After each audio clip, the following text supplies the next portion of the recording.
Assalamualaikum warahmatullahi wabarakatuh. Halo teman-teman semuanya, kembali lagi di channel YouTube Fitri Miftah Rizky. Pada video sebelumnya, kita telah membahas sedikit tentang kisah kelahiran Nabi Musa alaihissalam. Nah, di video kali ini, kita akan melanjutkan kisah Nabi Musa alaihissalam selama Nabi Musa alaihissalam diasuh oleh istri Fir'aun, yaitu Asyah binti Muzahim, sekaligus menjadi putra angkatnya dari Raja Fir'aun. Nabi Musa hidup dalam lingkungan kerajaan. Nah, ketika Nabi Musa alaihissalam mulai beranjak dewasa, ada sebuah peristiwa yang menceritakan bahwa Nabi Musa membunuh orang Mesir, yang mana seseorang tersebut merupakan bagian dari kaumnya Fir'aun. Diceritakan, kala itu Nabi Musa alaihissalam melihat dua orang laki-laki sedang berkelahi dan saling pukul. Nah, salah satu dari kedua orang yang berkelahi itu adalah berasal dari golongan Bani Israel, dan yang satunya lagi berasal dari kaum Fir'aun. Nah, pihak yang berasal dari Bani Israel, yang mana juga berasal dari golongannya Nabi Musa alaihissalam, yang meminta pertolongan kepada Nabi Musa alaihissalam. Mendapati hal tersebut, Nabi Musa pun menolong orang dari golongan Bani Israel tersebut dengan meninju lawan kelahinya. Nabi Musa alaihissalam sama sekali tidak memiliki niat untuk membunuh orang dari kaum Fir'aun tersebut, dan ia hanya ingin membantu orang yang berasal dari golongannya, yaitu Bani Israel. Nabi Musa alaihissalam sama sekali tidak berniat untuk membunuh orang yang berasal dari kaum Fir'aun tadi. Dia hanya bermaksud untuk menakut-nakuti dan membuatnya jera. Namun, setelah ia meninju lawan dari Bani Israel tadi, orang tersebut malah meninggal dunia. Kisah ini tercantum dalam Al-Quran, Surah Al-Qasas ayat 15, yang artinya, "Dan dia Musa masuk ke kota Memphis ketika penduduknya sedang lengah. Maka dia mendapati di dalam kota itu ada dua orang laki-laki yang sedang berkelahi. Yang seseorang dari golongannya Bani Israel dan seorang lagi dari pihak musuhnya, yaitu kaum Fir'aun. Orang yang dari golongannya meminta pertolongan kepadanya untuk mengalahkan orang yang dari pihak musuhnya. Lalu Musa meninjunya, dan matilah musuhnya itu. Ia Musa berkata, 'Ini adalah perbuatan setan. Sungguh, dia setan itu adalah musuh yang jelas lagi menyesatkan.' Dan di keesokan harinya, peristiwa serupa pun terulang kembali. Dan kisahnya juga disebutkan dalam Quran Surah Al-Qasas pada ayat 18, yang artinya, karena itu, dia Musa menjadi ketakutan berada di kota itu sambil menunggu akibat dari perbuatannya. Tiba-tiba, orang yang kemarin meminta pertolongan kembali berteriak meminta pertolongan kepadanya. Musa berkata kepadanya, 'Engkau sungguh orang yang nyata-nyata sesat.' Namun, walaupun begitu, Nabi Musa tetap berupaya untuk membantu orang yang berasal dari golongannya tadi, yaitu golongan Bani Israel.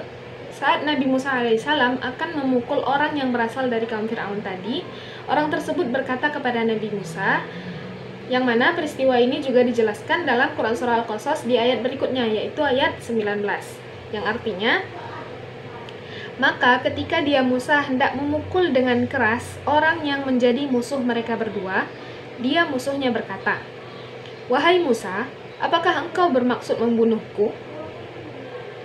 Sebagaimana kemarin engkau membunuh seseorang.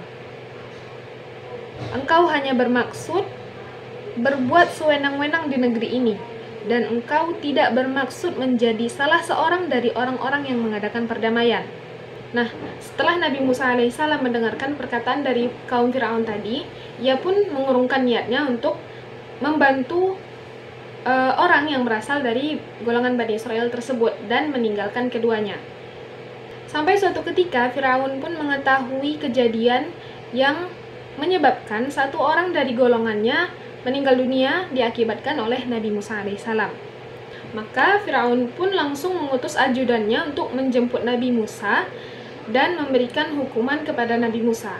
Namun, sayangnya, ajudan dari Fir'aun tadi telah didahului oleh seseorang yang sudah lebih dahulu menemui Nabi Musa alaihissalam. Dan kisah tentang Nabi Musa alaihissalam yang ditemui oleh seseorang laki-laki ini dijelaskan dalam Quran Surah Al-Qasas di ayat 20, yang artinya, Dan seseorang laki-laki datang bergegas dari ujung kota seraya berkata, "Wahai Musa, sesungguhnya para pembesar negeri sedang berunding tentang engkau untuk membunuhmu. Maka keluarlah dari kota ini. Sesungguhnya aku termasuk orang-orang yang memberi nasihat kepadamu."